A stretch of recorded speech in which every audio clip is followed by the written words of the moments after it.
GMAC back in the headlines this week, the government giving it a third bailout, which means the lender now has a new majority owner, the American taxpayer. But at what cost? Bloomberg's Lindsey Arent is standing by in Washington with the details. Lindsey, what can you tell us? Well, Jen, I can tell you that late yesterday afternoon, the Treasury Department announced that it would give the home and auto lender a fresh injection of cash.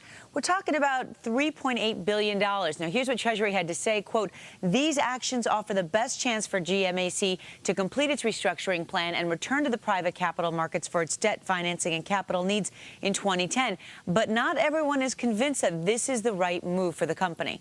We've made everything look better. We've solved what looks like we've cleaned our house, but the reality is we didn't really clean the house. All we did was stuff all the problems in closets, and opening any one of those closets is a very hazardous situation. That's really what we've accomplished at this point with many of the situations. GMAC, Fannie, Freddie, FHA. We really haven't solved the problems.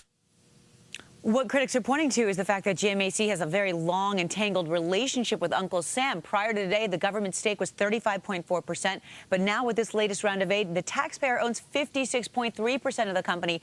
And that comes on top of the $13.5 billion the company's already gotten from the federal government. Now, this aid comes as GMAC works to absorb losses from its mortgage operations, which include a company called ResCap. And this cleanup ultimately is designed, they say, to return the company to profitability perhaps as soon as the end of the first quarter of 2010. That will be quite a Herculean feat, John. And Lindsey, what about for the GMAC board? What does this all mean? I mean, look, what it gives Treasury is the right to appoint a total of 4 directors. Right now, they appoint just 2. That'll up it by 2 directors. Also, this means that the company is still subject to Payzar Ken Feinberg's pay limits. Back to you, Deirdre.